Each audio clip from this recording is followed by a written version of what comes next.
Y vamos a hacer una oración. Padre eterno, mi Dios bendito que está en los cielos, Señor, le damos gracias por esta tarde, Señor Jesucristo, por el tiempo que usted nos entrega, Señor, para poder estudiar, Señor amado, para poder juntarnos, Señor, congregarnos, Padre. Le damos gracias porque usted es bueno con nosotros, Señor amado. Nosotros no somos merecedores de nada, Señor. De hecho, nosotros debemos pedirle disculpas a usted por cómo somos, Señor, y le pedimos, por supuesto, perdón, Señor amado, por nuestros pecados, nuestras faltas, Señor, y le agradecemos su misericordia por tenernos en cuenta, mi amado, para poder estudiar y conocerle más en profundidad, Señor. Le damos gracias por su misericordia, Señor. Le pedimos también que usted dirija esta clase en esta tarde, Señor, y que usted bendiga los corazones de mis hermanos que en este día están en esta clase, Señor. Muchas gracias, Padre, por su misericordia, en el nombre de su Hijo Jesús. Amén. Ya, mis hermanos, entonces, les voy a compartir pantallita. A ver, compartir. Es esta, que está acá. Ya, entonces, como bien les decía, hoy es la última clase. Recuerden, varios de los puntos que pasamos en la clase, recuerden que esta es una clase express de hermenéutica, para que fuera una clase, no una clase, para que fuera un curso de hermenéutica, yo creo que mínimo tiene que ser medio año, ¿ya? O por lo menos, así como nosotros los pasamos los cursos dentro de nuestra congregación, dentro de la iglesia. Los cursos, pónganse ustedes, no sé, pues de escatología, mínimo duran 9 meses a un año. Y de repente se pasa, es parte de la escatología en 12 clases, que es súper difícil pasar tanta materia en tan corto tiempo. Y no, ninguna materia como que se puede excluir en unas clases como tan cortas. Recuerden que de la hermenéutica pasamos a lo que fueron las figuras literarias y de ellas hablamos probablemente de 2 o de 3, y hay muchas figuras literarias que están dentro de la Biblia y obviamente dentro de nuestro lenguaje que podríamos haber profundizado mucho más, ¿ya? Pero están ahí, están las clases, están las pinceladas. Si usted tiene esa motivación de querer aprender más y de querer conocer más, por supuesto que puede buscar esa información y esa información está disponible a través de Internet, ¿ya? Ahí no hay ningún problema. Y de hecho, los libros que le mandé les van a servir de harta ayuda como para poder profundizar también en la hermenéutica. Hay un puro libro que no les mandé, que yo lo tengo impreso. A ver, lo tengo impreso. Déjeme ver si lo tengo acá.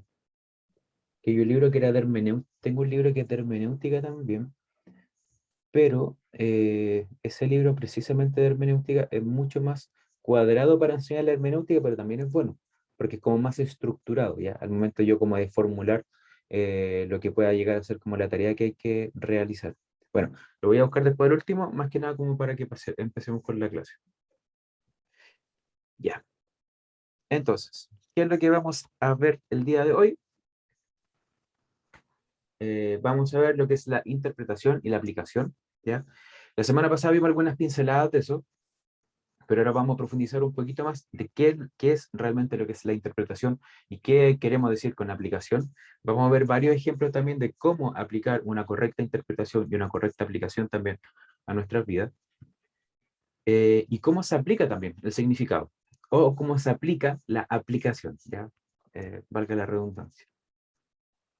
Entonces, aquí de manera de introducción dice, voy a leerlo porque esta es una introducción que saqué de otro libro y es súper interesante. Dice: mientras uno de mis profesores estudiaba en Israel, conoció a un hombre que afirmaba haber memorizado todo el Antiguo Testamento, en hebreo. Ni qué decir tiene que el atónito profesor, perdón, ni qué decir tiene que el atónito profesor le pidió una demostración de su afirmación. Varios días más tarde, ambos se citaron en casa del hombre. ¿Por dónde comenzamos?, preguntó el hombre. Por el Salmo 1, contestó mi profesor, que era un voraz estudiante de los salmos. Comenzando en el Salmo 1:1, el hombre comenzó a recitar el texto bíblico de memoria, mientras mi profesor seguía sus palabras en el Antiguo Testamento hebreo. Por espacio de 2 horas, el hombre continuó recitando palabra por palabra sin cometer un solo error, mientras mi profesor le escuchaba en silencio, anonadado. Cuando terminó la demostración, mi profesor descubrió algo aún más sorprendente acerca de aquel hombre, y es que era ateo. Estaba ante una persona que conocía las escrituras mejor de lo que la mayoría de los cristianos jamás llegarían a conocer, y sin embargo ni siquiera creía en Dios.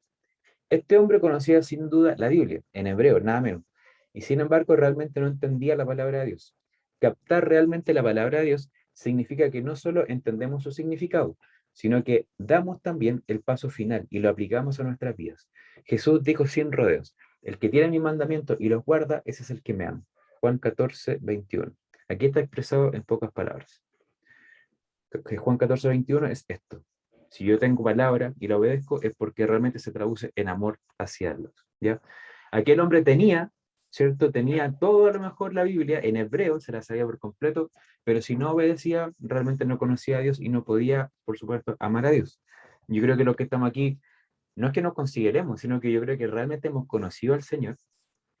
Por algo tenemos también el empuje de querer estudiar la palabra de Dios y de tener también este interés, porque no es un interés que sea popular, ¿cierto?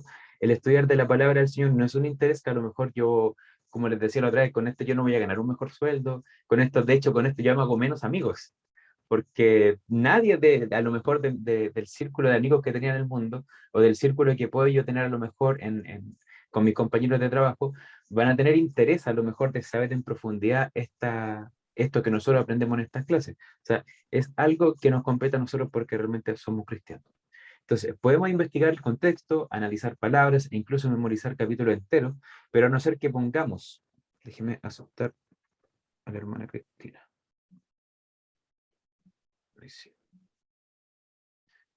Dice, podemos investigar el contexto, analizar palabras e incluso memorizar capítulos enteros, pero no hacer que pongamos, pero a no ser que pongamos en práctica lo que sabemos, verdaderamente no habremos aprendido la palabra en cuestión.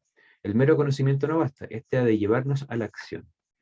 ¿Cómo podemos aplicar la interpretación del texto en nuestro propio contexto? ¿Ya? Porque ahí es difícil de llegar a una aplicación, ¿ya? Cuando tenemos que llevar, cuando nosotros ya hacemos todo el trabajo de hermenéutica, el trabajo de exégesis, de irnos a las tierras a lo mejor Palestina, de irnos al tiempo de Abraham, de David, de Isaac, de Jesús, de Pablo, etcétera, y tratamos de, ¿cierto?, de poner nuestros pies en ese tiempo y nos envolvemos con ese contexto, ¿cierto? Pero ¿qué pasa cuando yo ya entendí lo que sucede en ese contexto y ahora me lo tengo que traer para acá, 2000 años después o 4000 años después y aplicarlo en el contexto actual, ¿ya? Entonces ahí está ambientada esa pregunta. Entonces, primero, hemos de tener en cuenta que hay una enorme diferencia entre aplicar un texto bíblico de manera general y aplicarlo específicamente a nuestra vida, ¿ya? Súper importante tener en cuenta eso. Una vez que sabemos cómo podría aplicarse un texto en concreto, nos toca a nosotros someternos al Espíritu de Dios y poner en práctica la aplicación, ¿ya? Esto no es simplemente de que yo me vuelvo una maquinita, voy entendiendo contenido, me voy haciendo más intelectual y me voy haciendo de forma automática obediente. Eso es imposible, ¿ya? Yo creo que a todos los que están aquí les ha pasado, de que muchas veces hemos escuchado un sermón en la iglesia, muchas veces hemos escuchado un sermón del pastor, del predicador, y en ese momento sí, decimos amén, lo creemos y todo, pero a la semana después lo olvidamos. O estamos incurriendo en algo que no debiese ser a lo mejor algo totalmente contrario a lo que se nos enseñó, ¿cierto? Y eso es básicamente porque somos tercos, ¿ya? No hay otra palabra.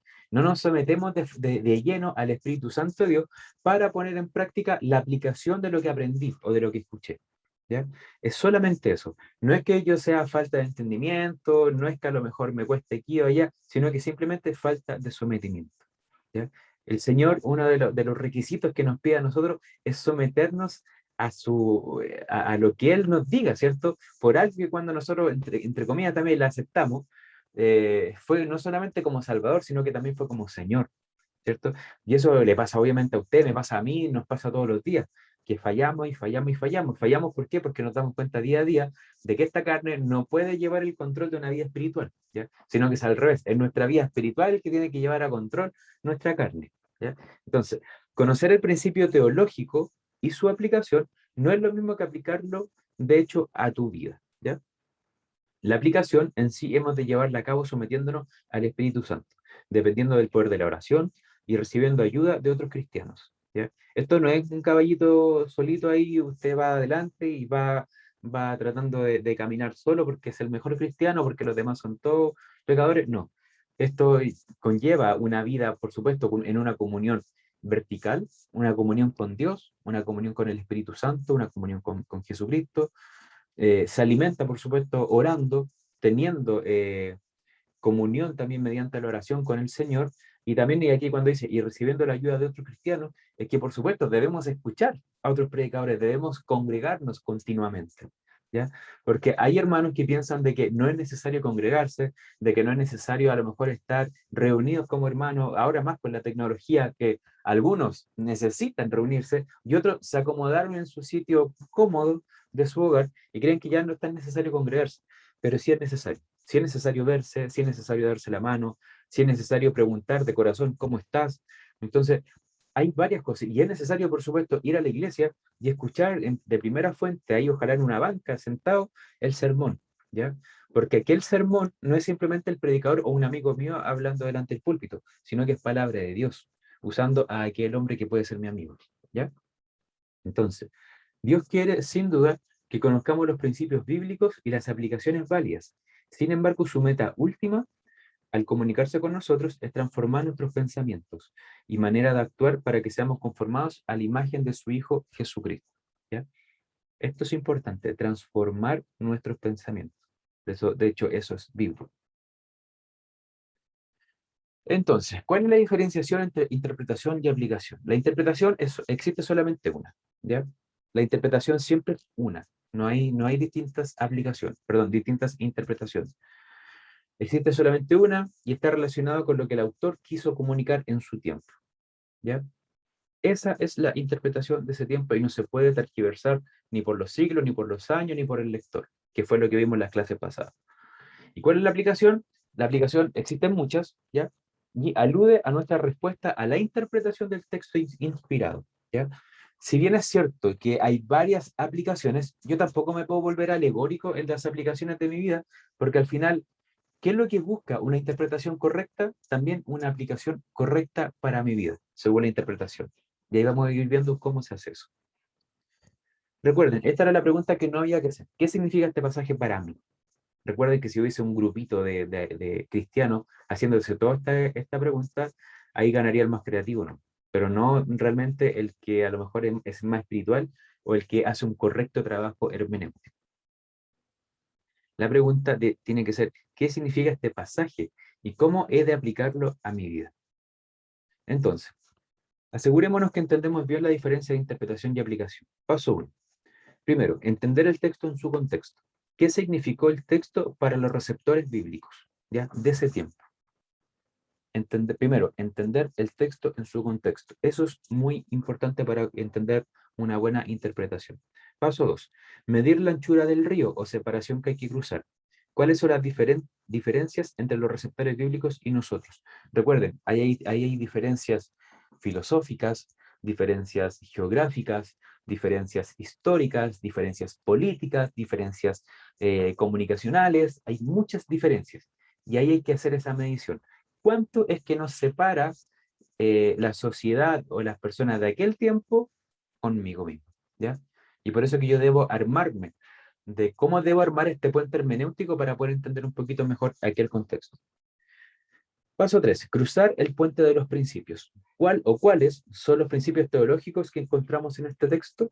Hay también, siempre cuando nosotros leemos algún texto, siempre hay un principio o hay varios principios teológicos que podemos encontrar en X número de versículos, ¿ya? Por ejemplo, puede ser un principio teológico, ser valiente porque el Señor está conmigo, no temer a los enemigos, a lo mejor como en el caso de Josué, ¿cierto? Cuando tenía que tomar aquella tierra, hay un principio teológico de valentía, ¿ya? No de que Josué le iba a hacer todo a él, de que él tenía el poder, no. O sea, primero, de que el Señor lo estaba retando y que debía ser valiente, porque el Señor iba a ir con él. Entonces, ese es el primer principio teológico, ¿ya? Paso 4. Entender el texto ahora en nuestro contexto. Recuerden, el paso 1 es en el texto de allá, perdón, en el contexto de allá, y el paso número 4 es entender el texto en nuestro contexto. ¿Cómo deberían los cristianos de hoy aplicar el principio teológico o principios teológicos a sus vidas? ¿Ya? Vamos a ir haciendo ejercicios de eso. ¿Cómo se aplica la interpretación o significado? A. Observar que los principios del texto se dirigen a la situación original, ¿ya? B. Descubrir una situación paralela en un contexto contemporáneo. Recuerden, cuando nosotros hablamos de descubrir una situación paralela en un contexto contemporáneo, fue precisamente lo que estuvimos viendo la semana pasada sobre los paralelos, ¿ya? Y cuando hablamos de un contexto contemporáneo, quiere decir, pónganse ustedes que si ustedes tienen que buscar algo probablemente de las epístolas, no de las epístolas, de los evangelios, probablemente también lo van a ir a buscar en los otros evangelios porque son contextos y autores contemporáneos de los que escribieron aquellos evangelios, ¿cierto? O sea, si ustedes, por ejemplo, se ponen a buscar algo de Mateo, por supuesto que lo van a ir a buscar todo aquello escrito que a lo mejor ustedes pueden tener alguna duda, lo van a ir a buscar a Lucas, ¿cierto? A Mateo, Marcos, Juan. Juan se escapa un poquito de repente de estos sinópticos, pero de repente también tienen algunas similitudes, ¿ya? Por supuesto que hay que ir a descubrir allá. Se debe plantear una aplicación que sea específica, no general, específica. Ejemplo. Aquí hay un ejemplo súper claro como para ir entendiendo cuál es la diferencia entre interpretación y aplicación. Paso 1. Entendamos el texto en su contexto, resumiendo la situación original, el contexto histórico y cultural, y su significado para los receptores bíblicos. En el caso de Filipenses 4:13, Pablo escribe esta carta preso en la cárcel, mientras esperaba su juicio. Y ahí eso lo podemos ver en el 1:7, del 3 al 14 y el 17. En esta carta de tono tierno y amistoso, el apóstol exhorta a los filipenses a que sigan firmes ante la oposición externa y les advierte acerca de las luchas internas. Les informa de su situación y les da las gracias por su ministerio para con él.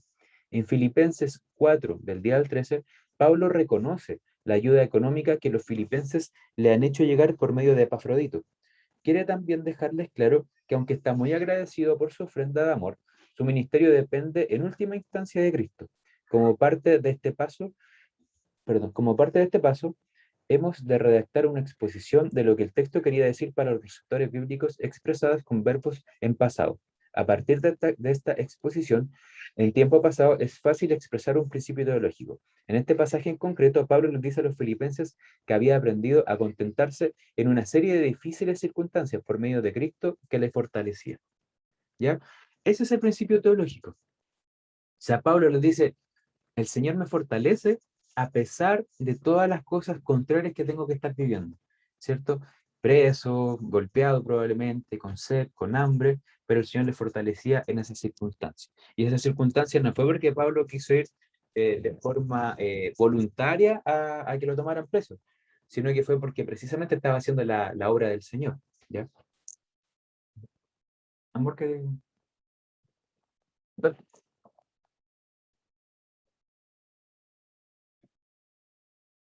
Gracias. Ya, perdón. Entonces, continuamos. Paso 2. Recuerden que aquí estuvimos hablando de pasos al inicio, ¿se acuerdan? Y aquí ya empezamos a desglosar aquellos pasos. Paso 2. Midamos la anchura del río que hay que cruzar. ¿Cuáles son las diferencias entre la situación bíblica y la nuestra? Pablo es un apóstol y nosotros no. Ahí vamos al tiro haciendo diferencia. Pablo está en la cárcel y la mayoría de nosotros no hemos sido encarcelados por nuestra fe, ¿ya? A lo mejor puede haber algún hermano que diga, yo estuve en la cárcel. Está bien, sí, hermano, estuvo en la cárcel. Pero Pablo estuvo preso por la fe, estuvo preso por predicar el evangelio. No estuvo preso porque usted a lo mejor en su vida privada, no sé, ¿por qué hizo? Pero aquí hay que hacer esta salvedad, esta diferencia, ¿ya? O por ninguna otra razón, esperamos. Tampoco somos miembros de la iglesia de los filipenses que había estado apoyando económicamente el ministerio de Pablo. Pero hay también similitud. Esas son como las diferencias, ¿ya? Entre ellos y nosotros. Las similitudes son, todos somos cristianos del Nuevo Testamento y estamos bajo el mismo pacto. Somos también miembros del cuerpo de Cristo, la iglesia. Además, muchos de nosotros experimentamos situaciones difíciles en nuestro deseo de vivir nuestra fe. En su mayor parte, el río de las diferencias que hemos de salvar en Filipenses 4:13 no es tan ancho. ¿Ya? Dígame, hermano Carlos, o Juan Carlos. Buenas noches, pastor. Disculpe, yo mis preguntas, así que Diga tengo nomás, varias, pero justo usted tocó un tema que hace tiempo tenía la duda sobre eso, y no digo que esté mal, pero he pensado lo contrario, con respecto, por ejemplo, cuando la palabra del Señor dice, estuve enfermo y viniste a ver, estuve preso, ¿cierto? Y me visitaste, pero yo entiendo que eso se refiere a los que estuvieron presos por causa del Evangelio. Entonces, no digo que esté mal ir a ver a los presos, pero hoy día es como, yo he escuchado personas que tuve preso y tú que soy cristiano, no me viniste a ver nunca, y como que te enrostran eso. O los ministerios carcelarios igual como que se agarran mucho de eso, que no, tuve preso y me visitaste, pero yo entiendo que se refiere a los que estuvieron presos por razón del Evangelio. Insisto, no digo que esté mal, pero no es como, es que Dios dijo que tenía que ir a visitar a los presos. ¿Se entiende lo que quiero preguntar, cierto? Sí, por ¿O no supuesto. mucho? No, sí se entiende Eso, clarito. esa es mi primera pregunta, estimado pastor. Ya, guárdalas nomás y todas las preguntas que tenga y me molesta nomás si le nacen más preguntas, ahí no tengo problema. Muchas gracias. Eh, sí, o sea, es correcto, o sea, nosotros tenemos que ir a ver primero cuál es la interpretación en ese tiempo, para tener obviamente una correcta interpretación. Yo no he estudiado ese pasaje en profundidad, pero probablemente tenga que ver con aquel tiempo, ¿ya? No tenga que ver como con la generalidad, como que, no fuiste a ver a todos los presos, a todos los enfermos, ahí no lo sé, yo no lo he estudiado bien. Pero si es así, se tiene que estudiar, se tiene que interpretar, obviamente, en aquel contexto, ¿cierto? Tiene solamente, debiese tener solamente una interpretación. Pero ahora, por supuesto que nosotros también le podemos dar la aplicación que usted mismo dice, que por supuesto que se le puede también aplicar a cualquier enfermo, no precisamente a un cristiano, a un enfermo probablemente que esté, no sé, en el hospital, o alguien que a lo mejor esté mal. eh, de hecho, nosotros como iglesia siempre no siempre, pero regularmente nos ha pasado que han habido algunas personas que han estado enfermas y específicamente de cáncer, y gracias al Señor hemos tenido la posibilidad de verlo en sus minutos malos, y por la gracia del Señor se han convertido, o sea, han tenido la necesidad después de que nosotros les vamos a cantar, de escuchar de la palabra del Señor, de que les trae también al mismo tiempo como un bálsamo el hecho de nuestra visita, y ha sido bueno. Y por supuesto también que nosotros nos agarramos como de esa promesa del Señor, ¿cierto? De que lo fuimos a visitar cuando estaba enfermo o cuando estaba preso, pero no es necesariamente un mandamiento en sí, ¿ya? ¿A qué me refiero con un mandamiento en sí o con una ordenanza en sí? No es más el que va a ver a los presos y tampoco es menos el que no va a ver a los presos, ¿ya? Cada uno de nosotros tiene un ministerio. O sea, todos tenemos un ministerio diferente. Eh, Probablemente Pablo tenía la gran mayoría de todos los ministerios, ¿ya? Porque Pablo era Pablo. O sea, Pablo tuvo en la alta élite, por así decirlo, estuvo con los fariseos, era alguien muy estudioso, alguien elegido por un gran maestro, también un rabino, y después estuvo en la esfera también más pobre. De hecho, después se hizo muy pobre, que se hizo curtidor también, que se hizo simplemente una persona que secaba cuero y vendía tiendas. Entonces, él mismo dice, yo sé lo que es tener mucho, como sé también lo que es tener poco. El Señor lo condujo también a esa forma de vida para llegar a distintas personas también. Pero probablemente nuestra forma de vivir también nos va a llevar a diferentes situaciones también para poder predicar y evangelizar, ¿ya? No todos los cristianos van a tener que ir a la cárcel, no todos los cristianos van a tener que ir a un hospital, pero probablemente también tienen su ministerio en su forma de vida, en su trabajo, con un hijo enfermo, etcétera, ¿ya? Pero la correcta interpretación es la que se da en el contexto a desarrollar ese ejercicio probablemente, ¿ya? Así que si le enrostran a lo mejor, como decía usted, algún preso, cuando me fui a estar cuando estuve preso, el que siempre, hermano, aquí hay que tener algo súper en claro. Siempre nosotros vamos a ser objeto de crítica. Siempre, siempre, siempre, siempre. El cristiano siempre va a ser objeto de crítica en cualquier situación, ¿ya? Porque hizo esto o porque no hizo lo otro. Porque ellos siempre esperan mucho de nosotros. Pero ellos no van a hacer nada. Y eso al final habla bien de nosotros, porque si hablan bien de nosotros va a ser para gloria del Señor, pero si hablan mal de nosotros, también va a ser para gloria del Señor, porque así también lo estipuló la palabra. ¿Ya? Nosotros debemos seguir el camino del Señor nomás, y es el Señor al final el que nos va a proveer también para poder hacer su obra, ¿cierto? Su ministerio. Pero correcto lo que hizo usted, hermano, hay que identificar ahí la interpretación inmediata para encontrar solamente una interpretación, como lo hemos visto al principio, pero la aplicación puede llegar hasta el día de hoy, que por supuesto yo tengo la libertad de ir a visitar enfermos, probablemente se puedan convertir, si tengo este llamado también en mi corazón de ir a las cárceles, por supuesto también que lo debo realizar. Entonces, sí puede aplicarse, pero la interpretación es una. Así que continuamos. Entonces, estábamos aquí. Primero aquí entendíamos lo que era el contexto en el paso 1. Aquí medíamos un poquito cuál era la anchura del río, ¿cierto? Que hay que cruzar. Y nos damos cuenta de que no habían tantas diferencias, más allá de Pablo, ¿cierto? Que con Pablo siempre tenemos muchas diferencias, pero con los hermanos también de aquella iglesia tenemos muchas similitudes, ¿ya? Paso 3. Crucemos el puente de los principios. Hagamos una lista de los principios teológicos que transmite el pasaje. Por lo que respecta a Filipenses 4:13, podríamos decir algo como: los creyentes pueden aprender a estar contentos en una serie de circunstancias difíciles por medio de Cristo que les fortalece. ¿Ya? Este es como el principio. ¿Ya? Este es realmente lo que debiese ser el principio, de que los cristianos podemos aprender a estar contentos, aunque nos peguen, aunque nos traten mal, aunque nos lleven presos, aunque nos quiten todo, si todo eso es por mérito, o no por mérito, sino que simplemente por predicar al Señor. ¿Ya? En medio de todas esas dificultades, el Señor nos fortalecerá. ¿Ya? Entonces, ese es el principio que se desprende de Filipenses 4:13. ¿Ya? O quizás prefiera expresarlo desde otro punto de vista. Cristo dará poder a los creyentes para que estén contentos en una serie de circunstancias difíciles, consecuencias de seguirle fielmente. ¿Ya? No es que exista solamente un principio teológico, sino que yo puedo desprender un principio o varios principios teológicos de simplemente un versículo como aquí lo estamos viendo. ¿Ya?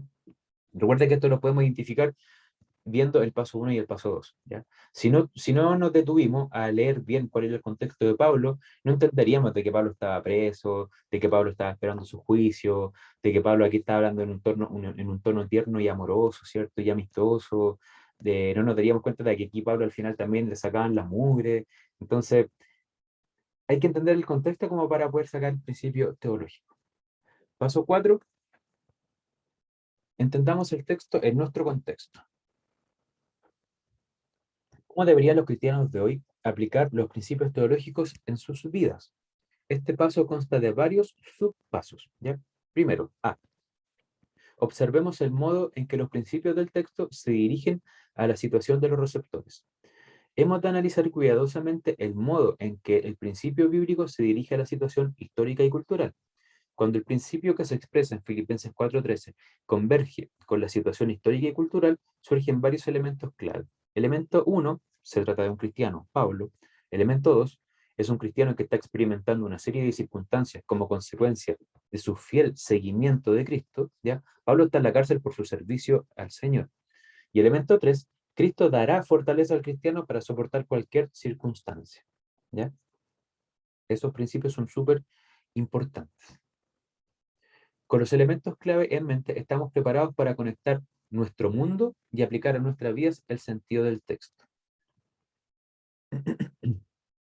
Aquí era el A y ahora vamos al B. Busquemos una situación paralela en un contexto contemporáneo. Cuando se trata de aplicar la Biblia, hemos de ser observadores, no solo del mundo bíblico, sino también del de hoy. Hemos de buscar alguna situación en nuestra vida o del mundo que nos rodea que se corresponda con la situación bíblica. Cuando hablamos de una situación paralela, nos referimos a una situación en la que se dan cita todos los elementos claves que hemos identificado en los pasos anteriores. En palabras de Jack Kuhacek, si omitimos uno o más de estos elementos clave, ya no estamos realmente aplicando el principio que hemos encontrado en el pasaje. O sea, si yo, por ejemplo, encuentro que aquí hay el elemento 1, se trata de un cristiano; 2, es un cristiano que está experimentando una serie de circunstancias como consecuencia de ser fiel al Señor; y 3, Cristo dará fortaleza al cristiano para soportar cualquier circunstancia. Si yo sacara el elemento 1, de que se trata de un no cristiano, ya no podría aplicar el texto bíblico. O sea, yo no puedo decir de que un hombre está experimentando quizá una serie de malas circunstancias, eh, y al final decir, no, que el Señor le dará fuerza en ese momento malo. No puedo, porque violaría un poco los principios teológicos que convergen ese versículo en específico, ¿ya? Porque Pablo es fortalecido en aquel momento, no porque sea Pablo, no porque la misericordia del Señor sea tan grande en ese momento, sino porque se trata de un cristiano, porque está viviendo esto por fe, por amor al Señor, y por último, que el Señor le dará fortaleza para soportar ese tipo de circunstancias.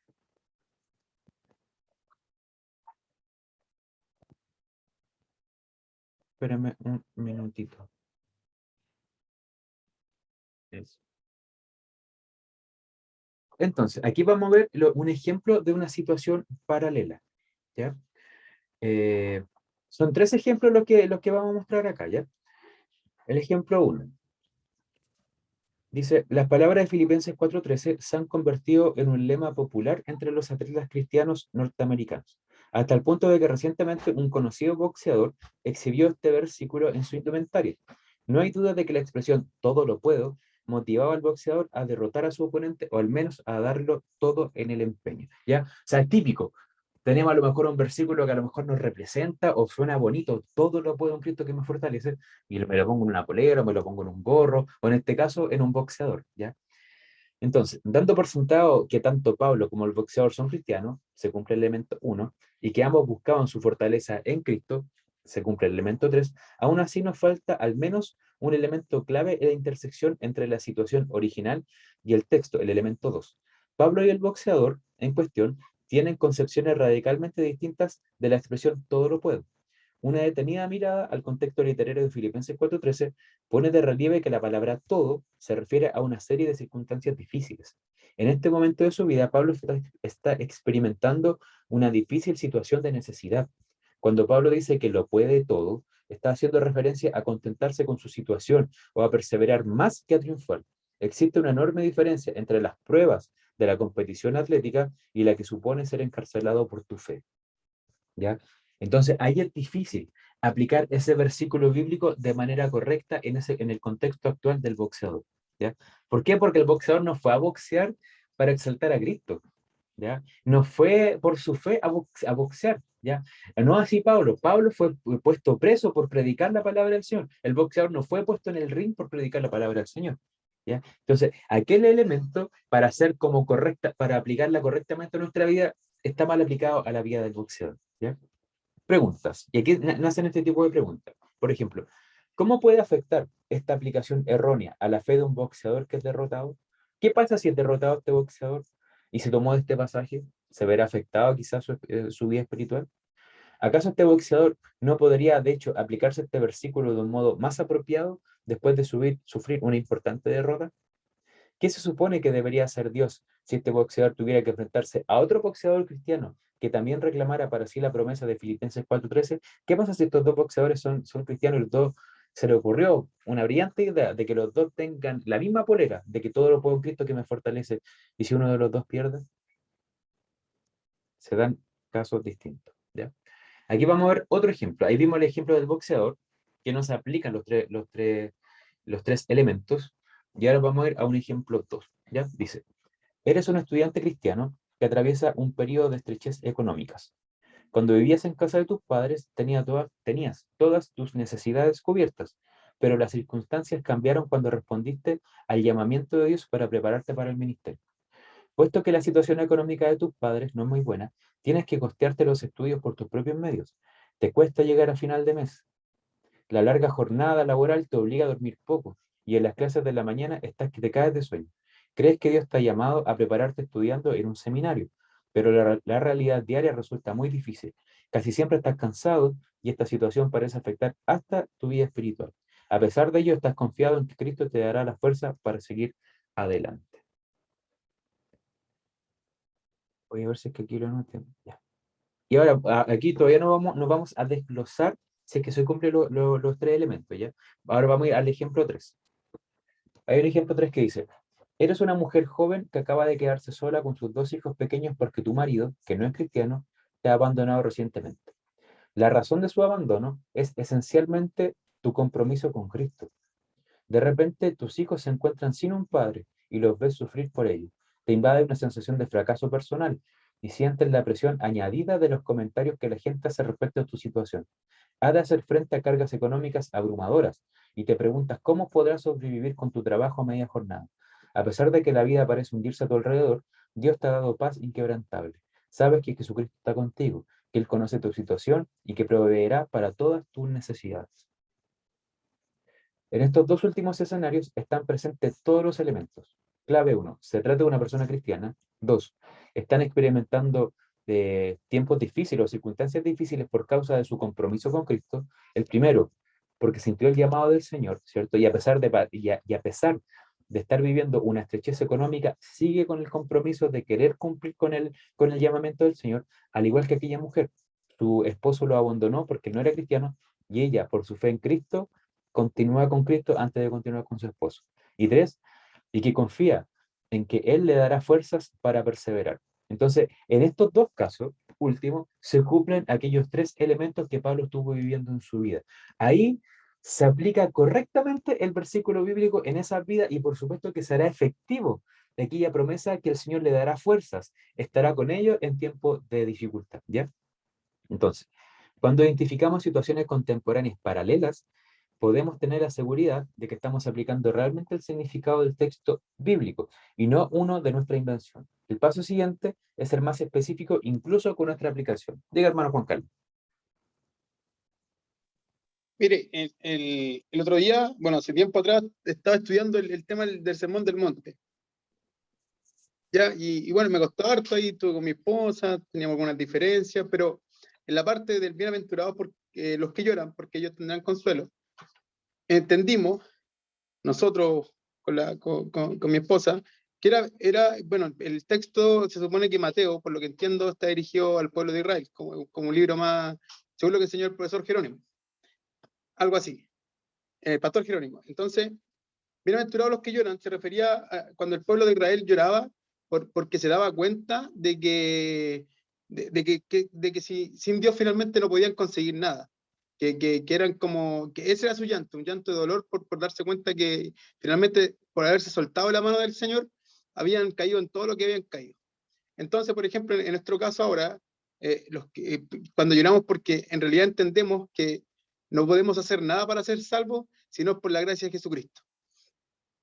Así como que lo vimos nosotros, pero el otro día, justo en una predicación, escuché bueno, sí, un predicador pentecostal decía: bienaventurados los que lloran porque usted recibirá consuelo, así que si usted es bueno para llorar, llore nomás porque Dios lo va a consolar, y el que anda llorando todo el día, como que dio a entender que por cualquier cosa que lloráramos, y vuelvo a decir, también Dios lo puede hacer, pero según lo entendí yo y lo que estudié, y quiero que, por eso como que uno de repente dice: Señor, yo estaré estudiando mal, lo estaré haciendo tan mal, porque de verdad que yo escuchaba al hermano que estaba predicando y decía, es que si usted llora porque, por ejemplo, su hijo no viene a la iglesia, Dios la va a consolar, y nunca lo llevó como a lo que había entendido yo, que era el tema de la salvación, de que soy incapaz de por mis medios, obviamente no es por obra, y no soy capaz de conseguir nada sino por la gracia de Jesucristo. Entonces, de repente, ¿cómo uno puede también entender si lo que está hablando el predicador, obviamente hay algunos que no se preparan, pero otros que sí,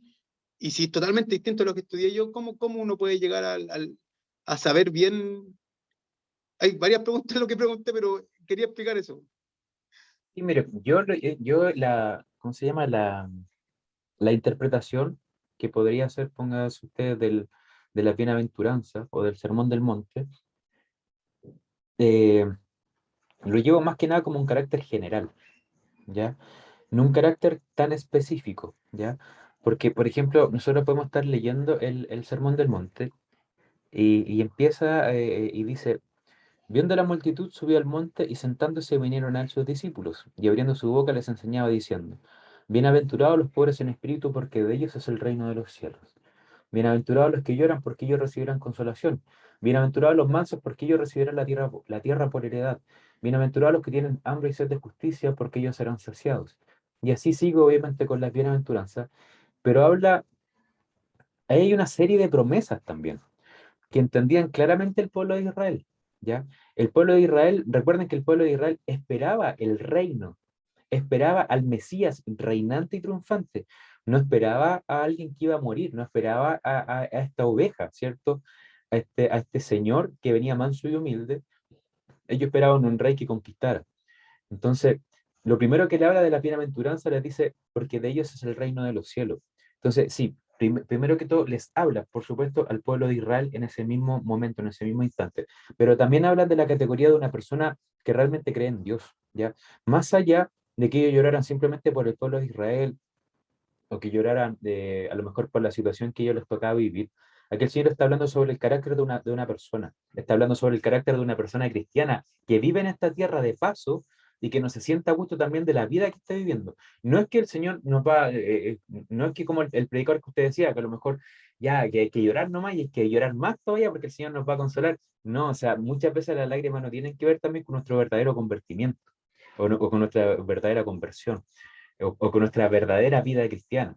Yo creo que, yo no sé si le has pasado a usted, yo creo que sí, porque yo creo que es una vivencia que tiene que vivir el cristiano, que muchas veces nos vemos en circunstancias de odio frente a nuestra carne, frente al mundo, frente al pecado, y hemos botado nuestras lágrimas por la vida porque nosotros nos sentimos realmente peregrinos en esta tierra. Entonces aquí el Señor está prometiendo el reino de los cielos, ¿ya? Y esto tiene que ver más que nada con un carácter, con una forma de vida, con una forma de ser, no con cierto tipo de personas. No, no que aquí esté hablando de los llorones, después está hablando de los mansos, después está hablando de los que tienen hambre y sed de justicia, está hablando sobre un carácter completo de personas cristianas, de personas que esperan aquí el reino, ¿ya? Entonces, podríamos llevarlo también a un análisis como bien específico, pero la bienaventuranza quieren decir también, bueno, más allá de prometer muchas cosas, recuerda usted también de que cuando hablamos de bienaventuranza, el Señor simplemente está hablando bien de este tipo de personas, ¿ya? Cuando hablamos de bienaventuranza, hablamos simplemente de hablar bien de alguien, ¿cierto? De ser bienaventurados.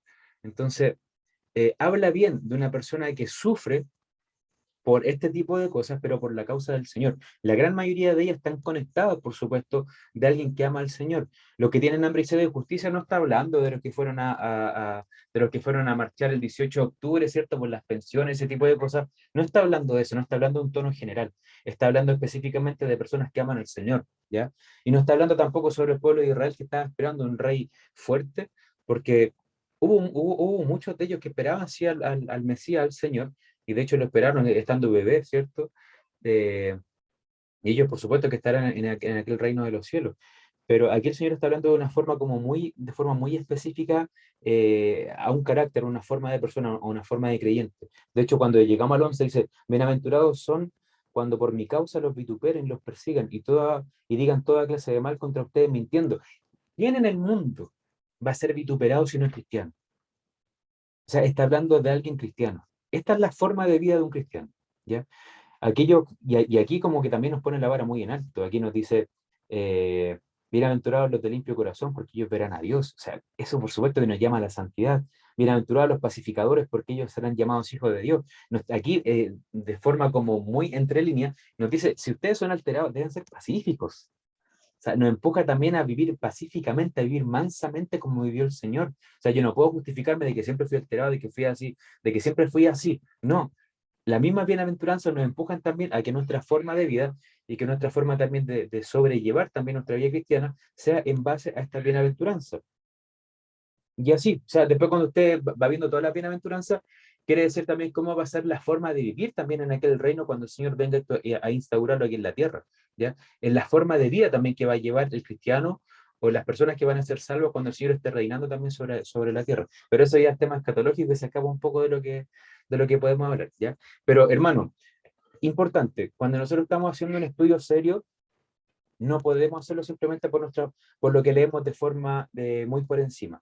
Y eso es parte también de lo que hemos estudiado en todo este estudio de hermenéutica. La revelación o la iluminación de la interpretación no viene simplemente por la interpretación mía, que es lo que yo entiendo, sino que qué es lo que quiere decir la palabra en aquel tiempo, ¿ya? Y por supuesto que yo lo puedo aplicar al tiempo actual, ¿ya? Pero yo no puedo decir que a los hermanos lloren todo, porque yo he visto un montón de hermanos que lloran y lloran y lloran, y después, 5 años después, están en el mundo, hacen todo lo que quieren y ya no son cristianos, ¿ya? Entonces yo digo, ¿dónde quedaron esas lágrimas? ¿Dónde quedaron estas promesas? ¿Ya? O sea, yo no me puedo dejar llevar simplemente porque lloren, ¿no? O sea, ahí está mal aplicado la predicación y sí, pues es falta de repente, no es con una mala intención, a lo mejor del hermano quien predica eso, pero es por una falta de preparación, ¿ya? Y eso es lo que tratamos de evitar acá también, con el estudio hermenéutico. Entonces, siguiendo con el estudio de hoy, veíamos estos dos casos, ¿cierto? El caso del joven, ¿cierto? Que se estaba preparando para el ministerio y que tiene que pasar un montón de cosas malas, ¿cierto? Porque tiene poca plata, porque sus papás ya no lo sustentan, pero lo hace igual porque es un llamado del Señor y confía en que Dios le proveerá. Y está este otro caso de aquella mujer que su marido la dejó, pero ella prefiere seguir con Cristo. Y al 3 y al 4, ¿cierto? Trabajando mediodía, pero por amor al Señor continúa ahí, ¿cierto? Entonces ahí se cumplen aquellos tres elementos clave que era lo que estaba viviendo Pablo. Entonces, seamos más específicos con los últimos dos ejemplos. Quizá la mejor manera de hacer que tus aplicaciones sean específicas es crear lo que podemos llamar escenarios de la vida real. Tales escenarios actúan como ilustraciones o ejemplos acerca de cómo pueden ponerse en práctica los principios bíblicos. Nos ayudan a situarnos más allá de las abstracciones y a captar el color y emoción de los principios bíblicos. Ejemplo 1. Un escenario de la vida real con aplicaciones específicas para el estudiante. Como estudiante, puedes cobrar ánimo y fuerza mediante una conversación con un pastor o profesor que haya experimentado las pruebas y recompensas de prepararse para el ministerio. Cristo obra muchas veces por medio de su pueblo para dar fortaleza, y por ello una o dos buenas conversaciones con alguien que haya pasado por esta situación podría ser muy provechosa. No dudes en clamar a Dios en oración siendo honesto con él respecto a tu difícil situación. Haz tuyas las sinceras oraciones de los salmos. Puede que el hecho de orar honestamente no cambie tus circunstancias, pero te hará más consciente de la presencia capacitadora de Dios que te ha llamado a prepararte para el ministerio. La tarea es difícil y larga, mucho más de lo que hubieras imaginado, pero puedes llevarte a cabo, pero puedes llevarla a cabo porque Jesucristo está contigo. Él te ama, tiene planes para ti y estará ahí cada minuto de cada día para darte fuerzas para seguir. Todo lo puedes en Cristo. Esto ya como siendo bien específico según el escenario que pasó aquel joven, ¿ya? Yo puedo sacar fuerzas, por supuesto, desde mi oración, desde mi vida personal con el Señor, pero también están mis hermanos, también están los pastores, también desde ahí. Y ellos también son fuente de bendición para mi vida, ¿ya? O sea, el pastor no es simplemente alguien que está ahí en el púlpito, alejado de mi vida como simple ovejita. Mis hermanos también no están simplemente para el servicio de los días domingos. Somos un pueblo, ¿cierto? Y muchos de ellos de mucha bendición para nuestra vida cristiana. Ejemplo 2. Un escenario de la vida real con aplicaciones específicas para la mujer abandonada por su marido.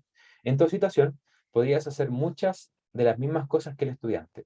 Pedirle consejo a alguna hermana madura, poner tus pensamientos por escrito y orar honestamente. También puede ser muy provechoso estudiar otros pasajes bíblicos que tratan de las relaciones entre marido y mujer, el divorcio, el nuevo matrimonio, etc. Por medio del estudio de su palabra, Dios te dará sabiduría. Puede que en tu iglesia haya personas con experiencia en el mundo de los negocios que podrían ayudarte a hacer planes económicos. El hecho de tener un plan para suplir las necesidades de tus hijos aliviará muchas de las preocupaciones del día a día, ¿ya?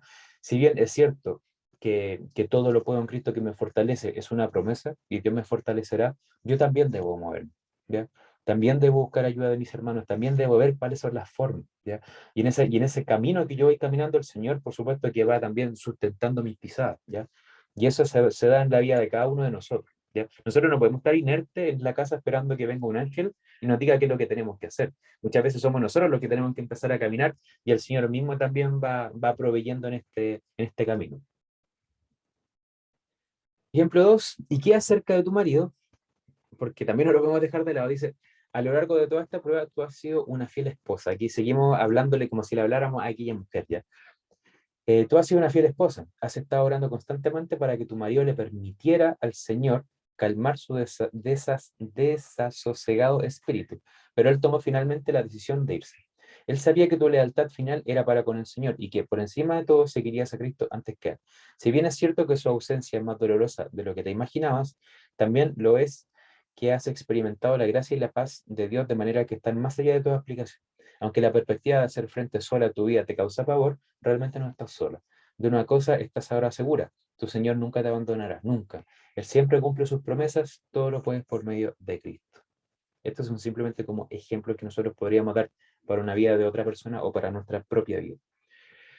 En su libro Gracia Divina versus Condena Humana, editorial Vida, Philip Yancey actualiza esta parábola. Aquí hay una, como para poder aplicar de repente a nuestra vida algunas parábolas que están orientadas quizá a una vida a lo mejor no sé, del año 0 o del año 1000 antes de Cristo. Hay algunos que tratan de cambiar las parábolas o cambiar contextos por los contextos actuales, ya para poder entenderlos de una manera como más cercana, ¿ya? Eso es súper peligroso de hacer, ¿ya? No es tan simple como parece. Pero aquí yo les voy a leer una parábola que de verdad la narra bien bonita. Dice, nos narra situando la acción en un escenario contemporáneo para que al oír el relato nos sintamos igual que probablemente se sintieron quienes oyeron a Jesús, ¿ya? Vamos a leer la parábola que aparece en Lucas 15 del 11 al 24, pero en un contexto actual, ¿ya? Recuerden que aquí hablamos del hijo pródigo, y aquí lo vamos a situar en un contexto que a todos nosotros nos podría tocar. Dice, Consuelo se ha criado en la zona rural del sur de Chile. Sus padres, un poco anticuados, tienden a hacerle reproches un tanto exagerados por el piercing que lleva en la nariz, la música que escucha y la longitud de las faldas que le gusta ponerse. Le han censurado varias veces por estas cosas, y cuando esto sucede, ella se indigna por dentro y dice, déjame en paz. le dice gritando a su padre cuando éste llama a la puerta de su habitación tras una de esas discusiones. Y aquella noche pone en práctica un plan que ha ensayado mentalmente muchas veces. Se va de casa, huye. Solo ha ido una vez a la ciudad de Santiago. Fue un viaje en autobús con un grupo de jóvenes de la iglesia para ver un partido de voleibol. Puesto que los del sur se explayan con los escabrosos detalles de la delincuencia, las drogas y la violencia que hay en la zona céntrica de Santiago, concluye que este será probablemente el último lugar en el que sus padres la buscarían. Puede que la busquen en Temuco o en Concepción, pero no en Santiago. El segundo día de su estancia en la ciudad, conoce a un hombre que conduce el auto más grande que ha visto jamás. La lleva a dar una vuelta, la invita a comer y le ofrece una habitación en su departamento. Amablemente le ofrece unas pastillas que la hace sentir mejor que nunca. Ahora se da cuenta de que siempre ha estado a lo cierto. Sus padres le han prohibido invariablemente todo lo que es verdaderamente divertido. La buena vida continúa durante un mes, 2 meses, un año. El hombre del auto grande, ella le llama jefe. Le enseña algunas cosas que a los hombres les gustan. Puesto que es menor de edad, algunos hombres pagan una tarifa especial por ella. Viven en una pieza de lujo y le suben la cena siempre que quiere. Alguna vez se acuerda de la gente del pueblo, pero ahora aquella vida le parece tan aburrida y provinciana que se le hace difícil creer que ella vivió alguna vez en aquel ambiente. Se asusta un poco la primera vez que ve su foto impresa en la parte trasera de un cartón de leche con un rótulo que dice "Se busca esta niña". Pero ahora es rubia y con todo el maquillaje que lleva y los piercing que se ha hecho, nadie reconocería en ella a la niña de la foto. Por otra parte, la mayor parte de sus amigos también han huido de sus casas y en Santiago nadie te acusa. Al cabo de un año más o menos, aparecen los primeros síntomas de la enfermedad y le sorprende lo rápido que cambia la conducta del jefe. Con esto, con esto que tienes no podemos salir a trabajar, le dice un día gruñendo, y antes de que se dé cuenta se ve sola, en la calle y sin un peso. Aún consigue un par de clientes cada noche, pero no pagan mucho, y todo el dinero es para comprar alguna pastilla. Cuando llega el invierno se encuentra buscando los rincones menos fríos para dormir, aunque dormir no es la mejor palabra en el centro de Santiago. Un adolescente nunca puede bajar la guardia durante la noche. Ahora tiene unas ojeras enormes y oscuras, su tos empeora. Una noche tendida en un rincón, insomne y tensa mientras aguza el oído, de repente su vida le parece muy diferente. Ya no se siente como una mujer del mundo, sino como una niña perdida en una ciudad fría y aterradora.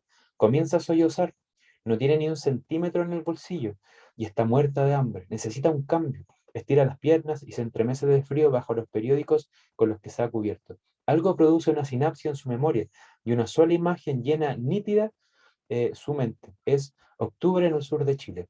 Y es en este tiempo 1 millón de ciruelos florecen a la vez. Y ella está allí jugando con su perro de pelo brillante y dorado que corre entre las hileras de árboles tras una pelota de tenis. Dios mío, ¿por qué me ocurriría marcharme? ¿Por qué se me ocurriría marcharme? Se dice a sí misma y siente una terrible punzada de dolor en el corazón. Mi perro come ahora en casa mejor que yo. Sigue sollozando y de repente sabe que quiere volver a casa más que ninguna otra cosa en el mundo. Llama 3 veces y las 3 veces responde el contestador automático. Las dos primeras cuelga sin dejar ningún mensaje, pero la tercera vez dice, papá, mamá, soy yo. Estoy pensando en venir a casa. Voy a tomar un autobús y llegaré mañana a medianoche.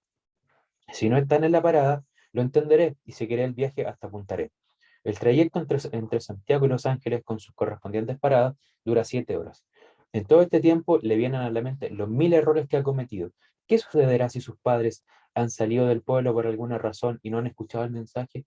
¿No tendría que haber esperado al menos otro día hasta haber podido hablar con ellos? Aún así, perdón, aún si están en casa, probablemente la han dado por muerta hace ya mucho tiempo. Hubiera tenido que darle algún tiempo para superar la sorpresa y mentalizarse un poco. Sus pensamientos van y vienen entre estas preocupaciones y las palabras que están preparando para decirle a su padre, papá, lo siento, sé que estaba equivocada, todo ha sido culpa mía, papá, ¿me perdonas? Repite una y otra vez, y al pronunciar la última frase siempre se le quiebra la voz. No ha pedido perdón a nadie desde hace muchos años. El bus ha puesto las luces desde Rancagua. Copos de nieve caen al pavimento gastado por las gomas de 1000 neumáticos y el asfalto húmedo. Había olvidado lo oscura que se pone la noche por aquí. Un conejo cruza la carretera como una flecha y el conductor tiene que virar bruscamente.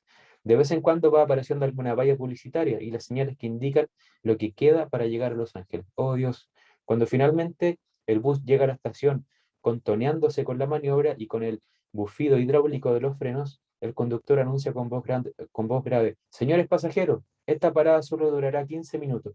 15 minutos que van a decidir el rumbo de su vida. Nerviosa, se mira en un espejo, se alisa el cabello y se limpia el carmín de los dientes.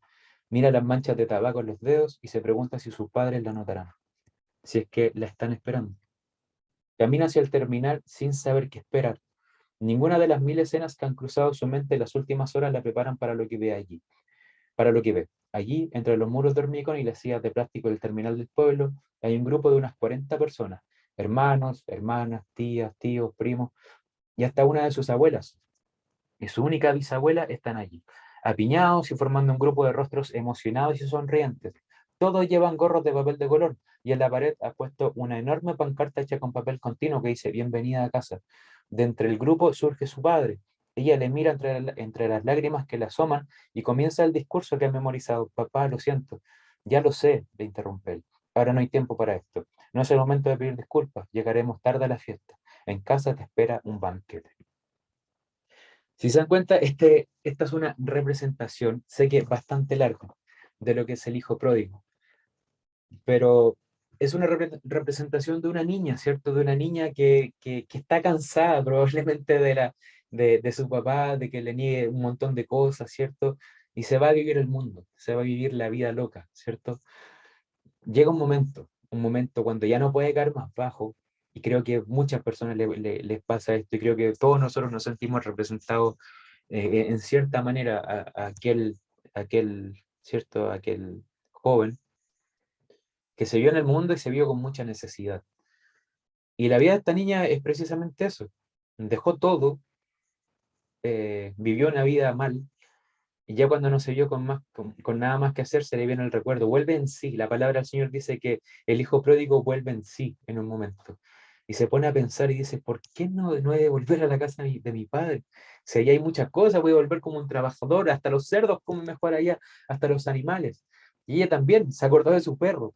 Entonces, todo lo que vimos acá es parte del paralelismo que estamos tratando, de que ciertas partes de la escritura hay que respetar todos los principios teológicos para yo acomodar el contexto a un escenario actual.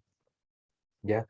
¿Cuál es el principio teológico? Un hijo rebelde, un hijo que vivía con su papá, se marcha, vive la vida desordenada, se ve sin nada, desea lo que come un animal, prácticamente lo que vive un animal, vuelve en sí, vuelve al lugar donde está su papá, ¿cierto? Su familia, y su familia la recibe con los brazos abiertos, al igual como lo enseña el hijo pródigo. El hijo pródigo de ese tiempo quizás no se entendía tanto porque habla, ¿cierto?, en un contexto muy hebreo, quizás no tan hebreo, pero el contexto es bastante hebraico, y aquí hablamos de una persona que vive en Santiago, ¿cierto?, que vive en una ciudad, que ejerció prácticamente la prostitución y vivió también y desechó también el dinero que ya podía haber tenido, el dinero que hizo, la fama que hizo, y al final llegó sin nada a encontrarse nuevamente con su papá.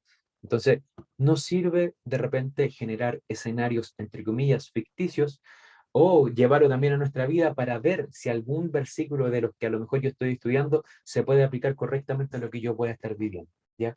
Ver si es que a lo mejor lo puedo aplicar correctamente a lo que estoy viviendo, o darme cuenta que a lo mejor lo que estoy viviendo no tiene nada que ver con el Evangelio y me estoy equivocando, y cuál es el camino correcto a seguir, ¿ya? Entonces, ¿están de acuerdo en que la contextualización es una poderosa herramienta para hacer aplicaciones específicas de los principios bíblicos? Por supuesto que sí, pero aquí hay una advertencia. ¿Qué es lo último? Esto es lo último que vamos a pasar hoy. Advertencia. Se hace necesaria una palabra de advertencia con respecto a los escenarios de la vida real. Es muy importante que estudiemos cuidadosamente el pasaje bíblico, especialmente los contextos históricos, culturales y literarios, para que el escenario que desarrollemos refleje correctamente el significado del texto bíblico. De lo contrario, estaremos haciendo una aplicación específica para un texto bíblico que no existe. Es necesaria la disciplina, mucho trabajo y creatividad para conseguir un escenario adecuado o para reexpresar un relato de un modo que sea relevante y fiel al significado original. Por favor, esfuérzate al máximo con el fin de que el escenario refleje este significado. La mejor forma de permanecer fiel al significado bíblico es no perder de vista los elementos claves que hemos identificado en el paso 4A. Sencillamente, una vez hayas redactado un borrador, hazte la pregunta: ¿contiene el escenario que estoy creando todos los elementos clave? Si no es así, revísalo hasta que estén todos presentes, ¿ya? Hay una canción, también de Marcos Vidal, que hace el ejemplo también del buen samaritano, ¿cierto? De que pasa uno de la sinagoga, ¿cierto? Y pasa por al lado hasta que viene el buen samaritano y recoge a este hombre que está tendido en el piso. Él también tiene una canción que habla también de que pasa un pastor, ¿cierto? De que pasa el jefe de alabanza, de que pasa esto, otro, ¿cierto? Y que después viene un gitano, una persona que a lo mejor no tiene no tiene una buena vista, ¿cierto? De parte nuestra, porque es un gitano, pero pueden haber gitanos, por supuesto, cristianos, y el gitano es quien recoge a esta persona que está herida, ¿ya? Porque muchas veces no nos queremos manchar el traje, porque muchas veces vamos apurados a la iglesia, porque muchas veces vamos con nuestra familia, no tendemos también una mano al que puede estar desposeído, ¿ya? Entonces, también podemos crear como ese tipo de escenarios en la vida de hoy, ¿ya? En la vida contemporánea que vivimos. Es difícil, pero tenemos que tener como en vista todos los pasos clave o los elementos claves para poder ejecutar una correcta aplicación a lo que podamos estar leyendo, ¿ya? Así que, hermanos, esa es la clase de hoy, ¿ya? Que básicamente hablamos de interpretación, aplicación, paralelismos, ya no en el sentido bíblico, ¿cierto? De encontrar paralelos en los distintos libros, sino que paralelismo de lo que se vivía en aquel tiempo con lo que podemos vivir en el tiempo actual, ¿ya? Creando escenarios que pueden ser de nuestra propia vida, vidas de terceros, o escenarios ficticios que tienen que cumplir también con los pasos claves que se veían en el paso 4A que pasamos en la clase de hoy. Así que eso, no sé si es que alguien tiene alguna otra pregunta o vamos derechamente a lo que es el examen.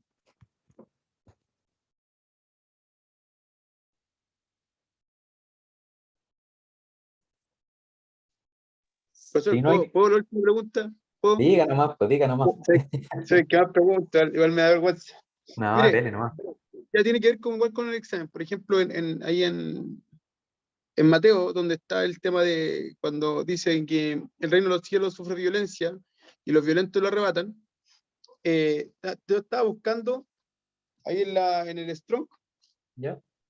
y por ejemplo dice, Arturo, ya que en el griego diastés, bueno, si se pronuncia así, dice forzador, energético, violento, por ejemplo, ¿cierto? Y esa es como la única descripción que da. Mire, voy a apagar un poquito la cámara para leerle lo que dice la TLA, Sí. que me llamó la atención. Mire, en la Reina Valera 960 dice: desde los días de Juan el Bautista hasta ahora el reino de los cielos sufre violencia y los violentos lo arrebatan. Y en la TLA dice: desde que Juan el Bautista comenzó a predicar hasta ahora el reino de los cielos avanza a pesar de sus enemigos. Solo la gente valiente y decidida logra formar parte de él. Entonces, cuando yo leo lo que dice el Strong y hago la comparación con otras ediciones de la Biblia, como que igual, bueno, si lo piensas, súper aclarador lo que dice la TLA, pero ¿cómo yo puedo hallar el significado de porque dice forzador y valiente? Entonces, como que uno queda así como medio... Mire, ahí yo lo que aconsejo, porque ese pasaje igual es difícil de entender, no es tan difícil de entender cuando lo comparamos con otras versiones, ¿ya? Recuerden que hay versiones también que pueden tener esta literalidad que de repente no se entiende al 100%. Por ejemplo, yo siempre hago la comparativa, leo la Reina Valera, puedo leer también la TLA, leo la NBI, leo la nueva versión internacional y también la Dios habla hoy, ¿ya? Para mí son como las más confiables, ¿ya? Siempre hay que tener cuidado, sí, porque depende también de las personas también que hacen estas traducciones, ¿ya? La gran mayoría son personas fiables, pero de repente hay algunas interpretaciones por ahí que no se entienden muy bien, por lo menos en el castellano o en el español, ¿ya? Que de repente se dan a entender como otra cosa y hay que tener cuidado. Pero, por ejemplo, yo también lo estoy viendo acá, por ejemplo, la nueva versión internacional dice: desde los días de Juan el Bautista hasta ahora, el reino de los cielos ha venido avanzando contra viento y marea, y los que se esfuerzan logran aferrarse a él. O sea, cuando yo leo eso, es muy claro, mucho más claro, por supuesto, de lo que puedo leer en la Reina Valera. En la Diosa habla y dice: desde que vino Juan el Bautista hasta ahora, el reino de los cielos sufre violencia, y los que usan la fuerza pretenden acabar con él. O sea, si se dan cuenta, es como que son dos cosas muy distintas. Sí, Una pues. cosa, una cosa es como que los que se aferran lo van a tener y otros como que otros quieren acabar con él. Entonces, al final es como, ¿qué hago con este, con este versículo? Entonces, ahí yo lo aconsejable cuando, por ejemplo, están esos versículos que son como difíciles de entender, yo lo que aconsejo es ir a los expertos, más que uno mismo, ir haciendo como el estudio del griego o del hebreo.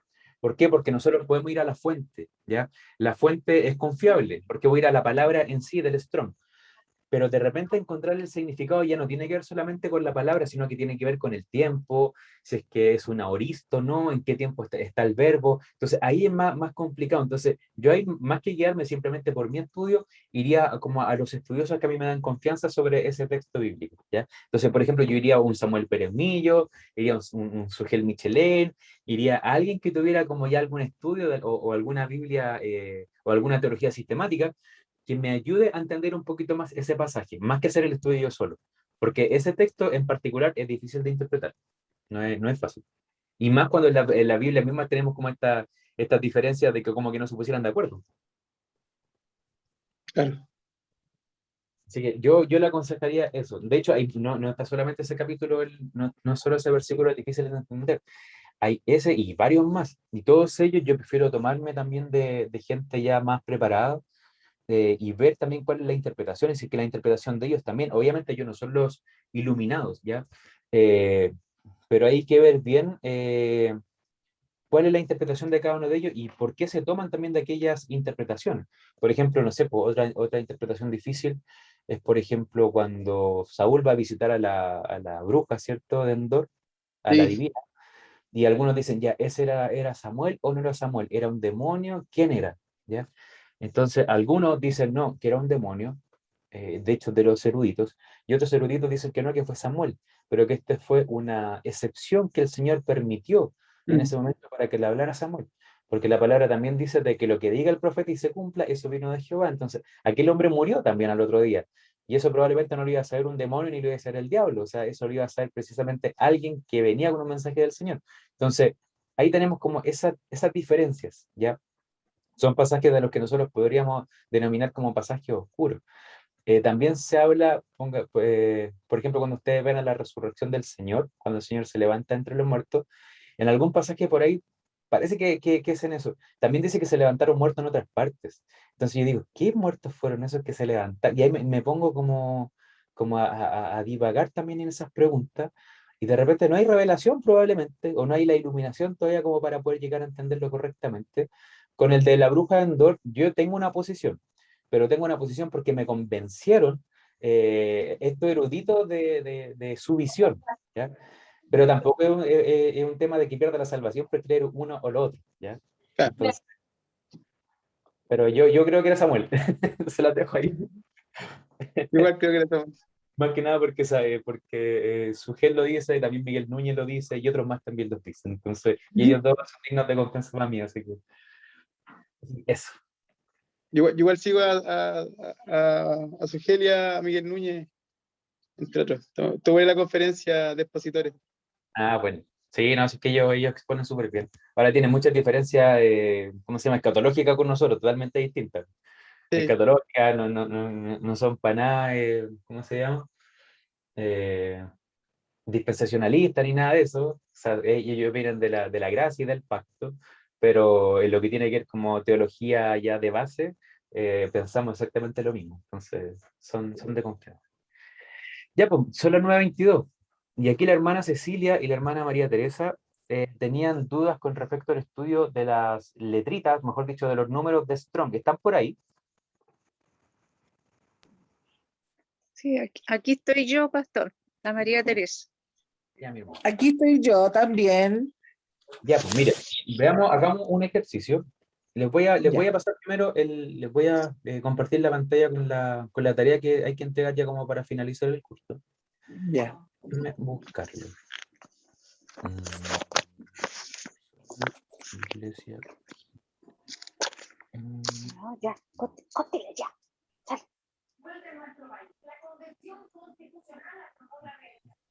Tantas carpetas que me he abierto. Acá está.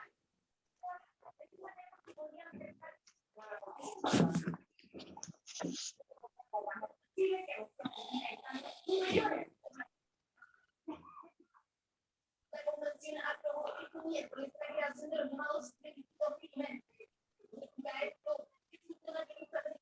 Voy a volver a compartir pantallita. Ya miren, aquí está lo que es la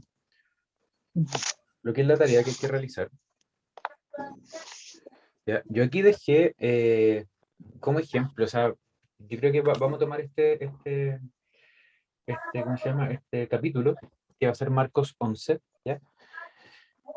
Recuerden, no sé si vamos a pasar por todo esto porque creo que por esto ustedes no tienen duda. Si todos hicieron la tarea de la observación, donde tienen que encontrar la repetición de palabras, los contrastes, ¿cierto? Las comparaciones, las listas o enumeraciones, causa y efecto, etcétera. Creo que de esa no tienen dudas, ¿ya? Entonces, de esas no deberían tener dudas porque la gran mayoría de ustedes hizo la tarea y cumplió correctamente con la tarea. Ahora, el único consejo que yo les doy es que sean más ordenados con esa tarea, ¿ya? ¿Y cómo se puede ser más ordenado con esa tarea? Es que a lo mejor lo diferencien por colores o por números.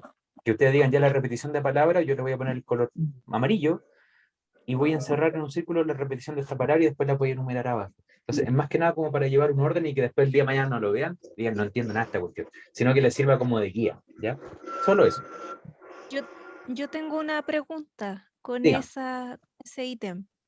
¿Se van a contar cada repetición dentro de las 30 observaciones que hay que hacer o se cuenta por grupo de palabras repetidas? No. Es que, por ejemplo, si usted encuentra, igual sería fome que encontré las 30 observaciones en 30 repeticiones. No creo que las encuentre, ¿ya? Por ejemplo, si encuentro, no sé, 4 veces repetida la palabra, no sé, Dios, probablemente yo lo voy a contar como una, ¿no? ¿Ya? Y después si hay otra que a lo mejor diga verdad, estoy dando un ejemplo, y está 5 veces, yo también la voy a contabilizar como una porque solamente la repetición de palabras, ¿ya? Ahora, yo cuando hablo de 30 observaciones, es más que nada para que observen, ¿ya? Yo espero por lo menos un mínimo de 30 observaciones, porque probablemente sí van a encontrar contrastes, sí van a encontrar enumeraciones, sí van a encontrar o van a poder decir cuál es el tono del pasaje o la voz del pasaje, si es que hay algún intercambio, verbos, van a encontrar verbos también, y en qué, ¿cómo se llama? Si que están en pasado, si que están presente, futuro, ¿cierto? En qué tiempo, van a encontrar ese tipo de elementos, ¿ya? Ahora, si veo que a lo mejor no encuentran tanto porque el texto no trae conjunción, perdón, sí tiene que traer conjunciones, pero a lo mejor no trae medios o no trae cláusulas condicionales, cosas de ese tipo, ahí yo los voy a ayudar un poquito y a lo mejor no los voy a contar. Si encuentran 10 repeticiones de una palabra como uno, probablemente se los voy a contar como 5 o les voy a dar un número más alto para que no se vean también ahí perjudicados. No sé si hay alguna otra duda con eso.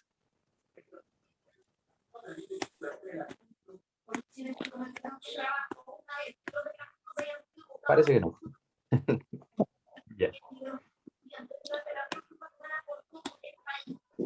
Entonces, bueno, el contexto histórico y cultural es lo que tienen que ya buscar como en otros libros, ¿ya? O en las etapas iniciales de los libros de estudio, ¿ya? Cuando obviamente yo le estoy haciendo leer Marco, ya es fácil, ¿cierto? ¿Quién era el autor? ¿Cuándo lo escribió? ¿Qué le movía a escribir? ¿Ya? ¿Quién eran los receptores bíblicos de Marco? Porque recuerde que delante el hermano de Juan Carlos dijo, Mateo era para los hebreos, ¿cierto? O sea, para el pueblo de Israel. Sí, o sea, pero también los otros, Lucas tenía también un enfoque a un público en particular, Marcos también, Juan también. Entonces, ellos tienen como un enfoque preciso a un tipo también de receptor bíblico de aquel tiempo. ¿Cómo era su relación con Dios? Si que era un apóstol, si que era un seguidor, si que era un escriba, etc. Y si que existe algún otro factor de orden histórico-cultural que pudiera arrojar luz acerca del libro, ¿ya? Entonces eso tiene que ver con, obviamente, con datos históricos, ¿ya? Que también podrían describir en ese apartado. El contexto literario es más que nada como la división del libro y ese tipo de cosas. Y explicar también esta sección que ustedes a lo mejor van a poner quizá en 3 palabras. Esta sección, no sé, Pablo visita Roma, que nos para aquí ustedes a lo mejor pueden explicar esa sección de qué es lo que se trata, por qué va a Roma, etcétera. Y quinto, que es lo que las hermanas tenían como alguna duda, que el estudio de palabras. Y aquí puse, busca en el diccionario Strong la palabra higuera y la palabra tener, del versículo 22, y describe la forma transliteral al español. Y aquí vamos a ir haciendo un ejercicio. Yo sé que las hermanas, ¿cómo se llama? María Teresa y Cecilia, no sé si tengan acceso. Yo voy a tratar de buscar, saben que he tratado de buscar alguna Biblia en PDF con números Strong y no la he encontrado. Pero sí ¿cómo se llama? Hay sitios web, Biblia, si hay sitios web que, por ejemplo, ustedes van a pinchar de repente alguna palabra acá, ¿ya? Y los va a llevar al número Strong. Por ejemplo, esta de Biblia paralela, yo voy a ir, pónganse ustedes, vamos a ir a Juan.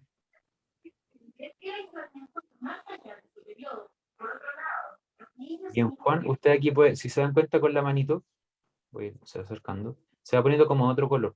Entonces yo al momento, por ejemplo, de pinchar verbo, me dice de que es la palabra 3056.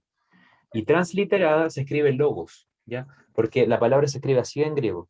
Eso es logos, ¿ya?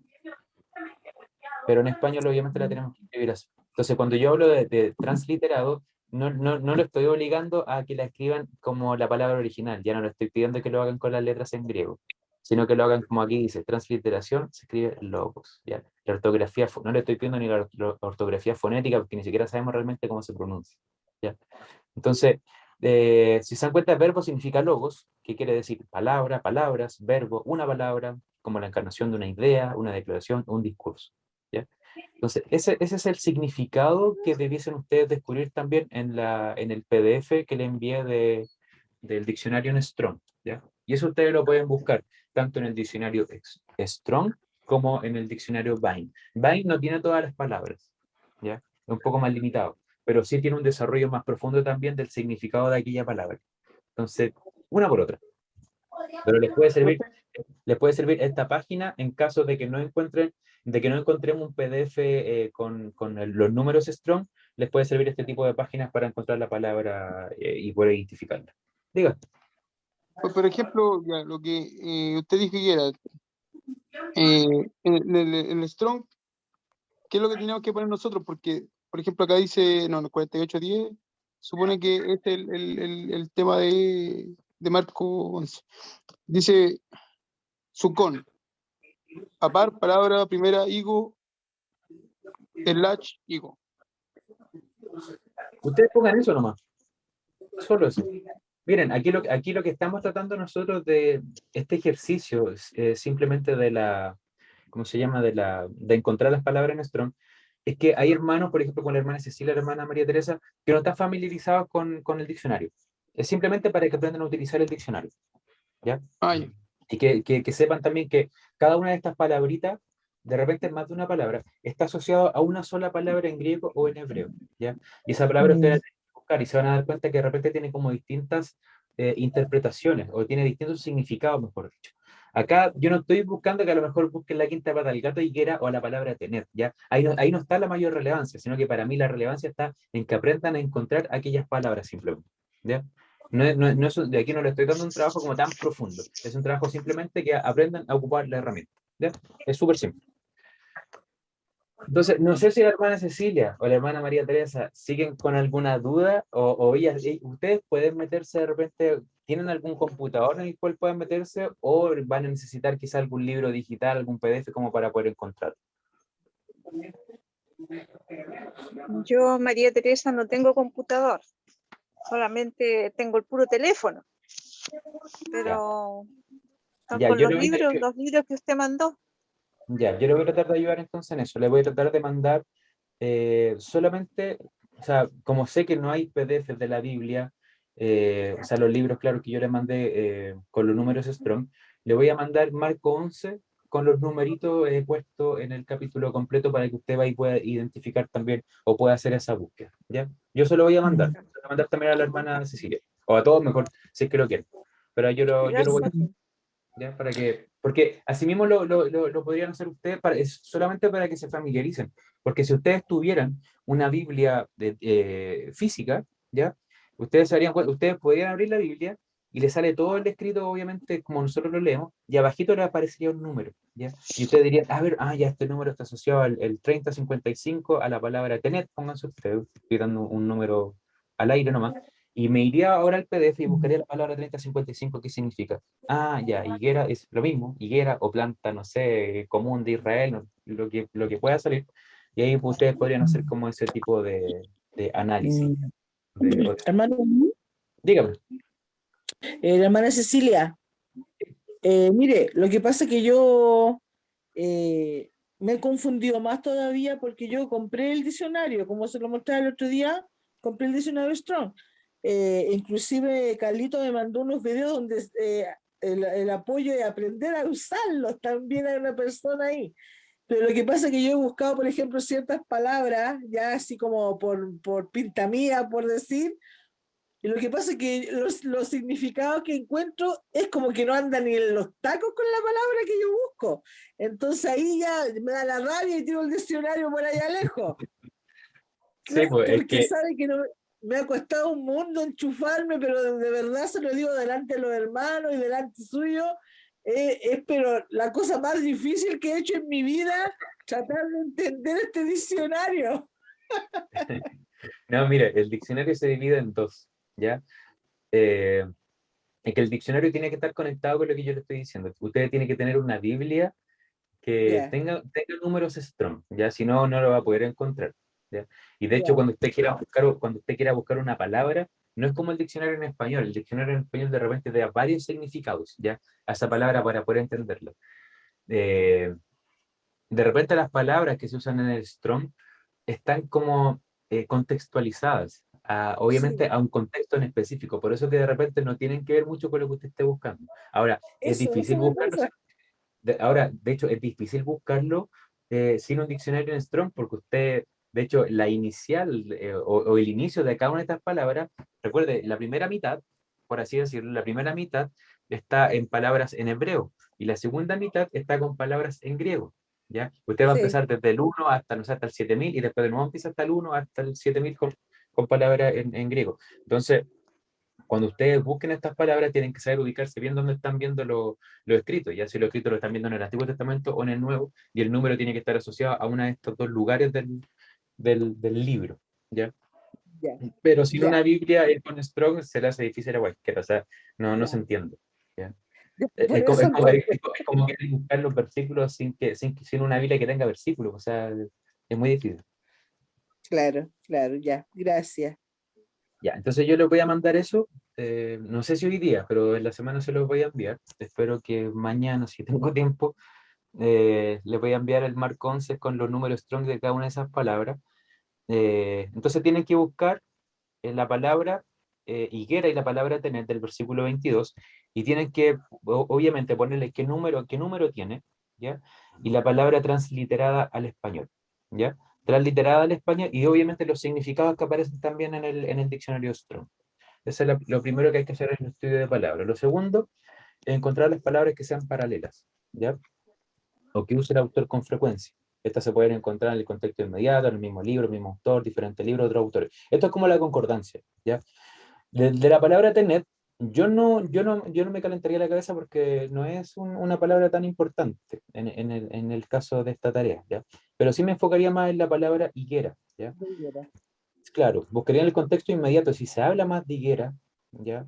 Si es que en el mismo libro se sigue hablando de higuera, si es que del mismo autor o de algún diferente libro o de algún escritor contemporáneo habla también de higuera y de qué forma habla sobre la higuera, y si es que en la Biblia completa se sigue hablando de higuera o no, ¿ya? Entonces la higuera es como un árbol bien particular dentro de la Biblia, por eso que yo lo encuentro interesante de que lo busque, ¿ya? De hecho, desde el principio, recuerden que los delantales fueron hechos de hojas de higuera de Adán y Eva, entonces tienen ahí como harta relación, es como bien interesante. O Tercero, sea, hermano Luis, ya, disculpe, o sea, tendría que leerme todos los libros y hay para buscar la palabra en cada libro. no, la Biblia tiene concordancia, la Biblia tiene concordancia, Ya, si no tiene una Biblia con concordancia, pídala a su hijo, porque su hijo tiene un montón de Biblia, y en la parte de atrás casi siempre usted busca la palabra higuera, y le va a aparecer todos los versículos que están en la Biblia con la palabra higuera. Ahí busque Ah, usted ya, cuáles sí, son, sí, cuáles son sí. cuáles son los más relevantes o cuáles tienen que ver más que nada con este contexto, y esos se anotan, ¿ya? No todos, pues Ya, al final, ok, imagínate, a lo ok, mejor tendría que anotar como 1000, que es mucho. ok, ya.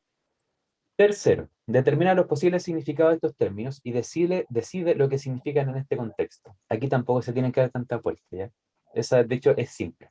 En este caso, yo no le estoy poniendo una palabra tan difícil como lo que era antes decía el hermano Juan Carlos, esto de arrebatar el reino de los cielos. Eso hubiese sido más complejo de decidir qué es lo que significa en ese contexto, ¿ya?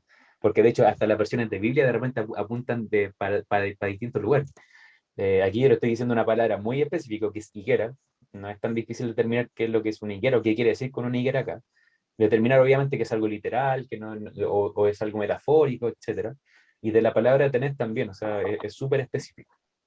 Dice, recuerden que lo más probable y lo que cabe esperar es que la mayor parte de su trabajo se desarrolle en los círculos de contexto más pequeños, los demás escritos del mismo autor. De repente ni siquiera es necesario escaparse tanto a otros libros de la Biblia, si es que no es necesario.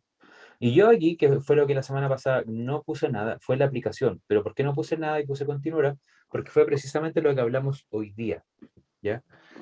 Entonces, aquí yo quiero que ustedes escriban cuál es la correcta interpretación de este texto, ¿ya? ¿Qué es lo que quiere decir en ese contexto la interpretación? ¿Y cuál sería la aplicación también a su vida? Si es que tiene alguna aplicación a este texto a su vida o no, ¿ya? Porque muchas veces de repente los contextos de Pablo tienen una aplicación directa, obviamente porque era parte de su vivencia, pero el pasaje de Marcos 11, vean si es que tiene una aplicación para su vida, o tiene alguna aplicación para la iglesia, o tiene alguna aplicación, ahí ustedes determinan eso según los puntos que acabamos de revisar hoy día, ¿ya? Y probablemente para encontrar esa aplicación, si es que no la llegasen a encontrar, van a tener que ver la clase del día de hoy nuevamente en el video que voy a subir a Facebook, para que lo puedan pasar nuevamente esa información, ¿ya? Así que son varias cosas. Son varias cositas las que tienen que hacer. Entonces, les vuelvo a recordar, no lo dejen para el último día. Yo voy a estar esperando hasta la próxima semana, miércoles. En caso de que a ustedes se les presente algún problema, me lo dicen con anticipación para ver si dejamos un día o más. Porque ya después de esto, obviamente yo voy a hacer esa evaluación y después también entregamos los certificados de que obviamente hicieron el curso y todo eso. Pero eso sería, pues, hermano.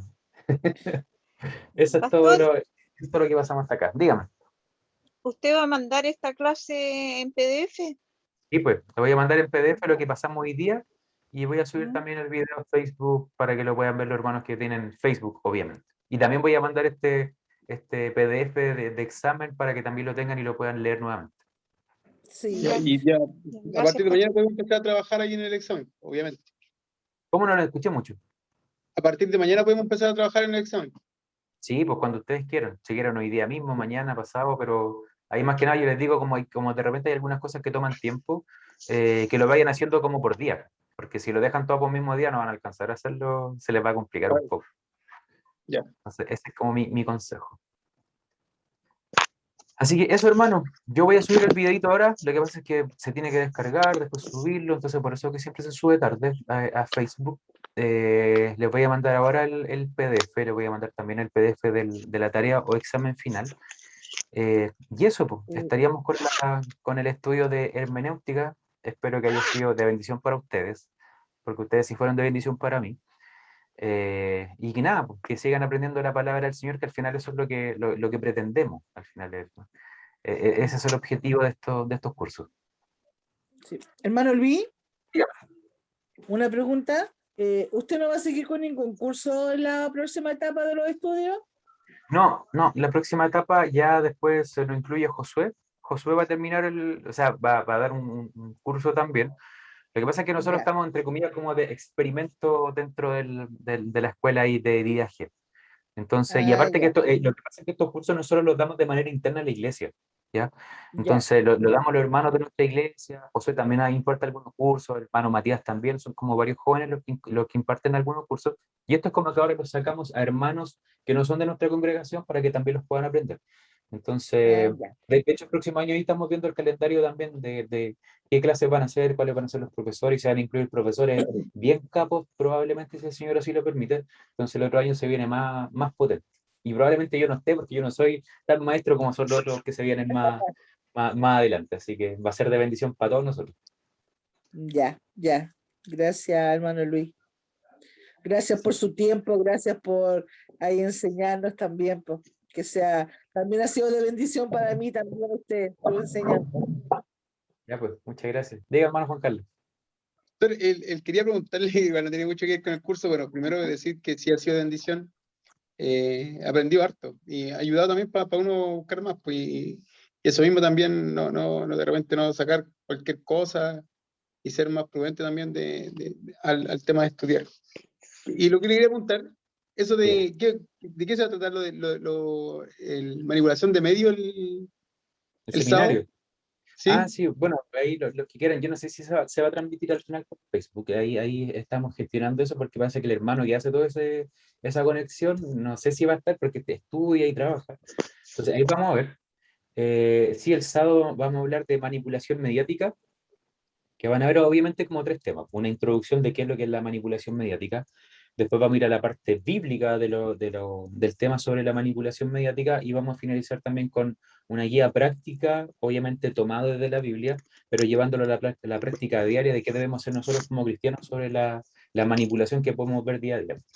Entonces, ese es como el tema que nos tocó dar este año a nosotros como jóvenes en nuestro seminario. Así que están todos invitados, si es que lo transmitimos por Facebook, lo pueden ver todo y los que quieran ir a la iglesia parece que también está abierto el aforo. Así que eso.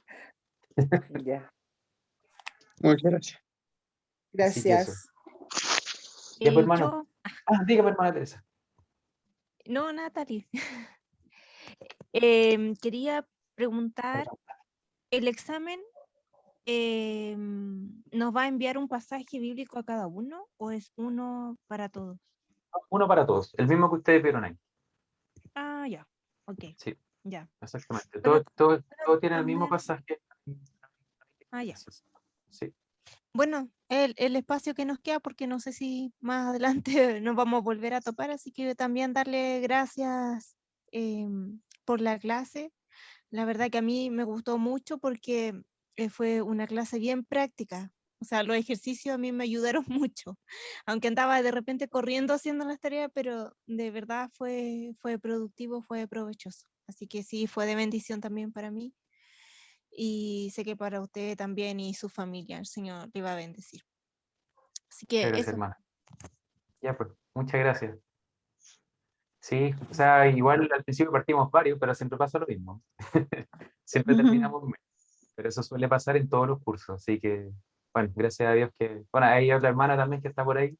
Está escondida, Ya, muchas pero. gracias, pastor, por su enseñanza y que Dios lo bendiga mucho, como también a su familia. Gracias, hermana María Teresa. A usted también, que el Señor le bendiga. Gracias. Ya, mi hermano, entonces ya finalizamos. Tomen los cursos que vienen, porque parece que el pastor Isaac también va a seguir con el curso, no sé si, parece que continúa con la homilética, y el curso también de Josué también es bueno, ya, porque va a hablar sobre la vida de Jesús. Entonces, no sé si ustedes conocen a Josué, yo creo que sí. Entonces, Josué, hijo del pastor, él es una biblioteca con patas, así que él tiene una mente de verdad muy acabada y se nutre mucho históricamente, es una persona que lee mucho, muy preparada. Así que de verdad que va a ser de mucha bendición si ustedes toman aquel curso de Josué, así que yo se los recomiendo. Así que ya vamos entonces a estar finalizando, vamos a finalizar con una oración y le voy a pedir ahí al más preguntón que, que finalice con una. Pero se agradece, hermano, porque de verdad que es muy bueno que pregunten porque se necesita de repente. Así que, por favor, hermano, ahí usted tiene el privilegio de terminar este curso el día de hoy, por favor. Amén. Ya. Padre Santo que estás en el cielo, Señor, te damos gracias por la vida y la salud. Te damos gracias por este día. Te damos gracias porque podemos estar aprendiendo, Señor, tu palabra, podemos estar conociendo a través de este medio y poder escudriñar las escrituras, que es algo maravilloso. Te agradecemos, Señor, por este tiempo, por estos días que pudimos estar aprendiendo. Te pedimos por misericordia que bendiga a nuestro profesor Luis, Señor, bendice su vida, Señor, el tiempo que él apartó, porque guardó tiempo, Señor, para enseñarnos, apartó tiempo quizás de su familia, de su trabajo, de sus estudios, de sus quehaceres diarios, para poder entregarnos, Señor, este conocimiento. Bendice su vida, Señor, bendice su hogar, bendice su economía, por misericordia, cada aspecto de su vida, bendícele por misericordia. Te agradecemos por cada hermano que pudo participar en este curso, Señor, te pedimos que por misericordia tú nos ayudes a recordar, a retener el conocimiento para poder ponerlo en práctica. Ayúdanos a no ser oidores olvidadizos, Señor, sino que poner en práctica tu palabra, poder a atesorarla en nuestro corazón y poder también, Señor, no ilegitimar tu palabra, Padre Santo, para poder ser predicadores, Señor, que no caigamos, Señor, en descontextualizar lo que tú quisiste decirnos, Padre Santo. Te agradecemos por todo este tiempo, te agradecemos por cada hermano que se conectó. Bendice su vida, bendice sus hogares. Te lo pedimos en nombre de Jesucristo, nuestro Salvador. Amén. Amén. Amén. Ya, mi hermano, nos vemos. Además que nos vamos a ver por ahí, pues si somos hermanos, así que va a haber un servicio, va a haber cualquier cosa. De hecho, yo también voy a estar viendo los cursos y probablemente, si ustedes toman otro curso, también voy a estar haciendo los diplomas y cosas así, porque nosotros aquí con mi señora somos los diseñadores de la iglesia, así que cualquier Ah, muy cosa, vamos a estar viendo por ahí si terminaron o no algún curso. Ya, mi hermano, que estén muy Muchas bien. gracias. Buenas Dios le noches. bendiga. Gracias, bendiciones. Gracias. Ahí les voy a mandar eso para que me manden la tarea. No se ha terminado todavía. Chao. Bendiciones. Bendiciones, Chao. chao. Bendiciones. Bendiciones.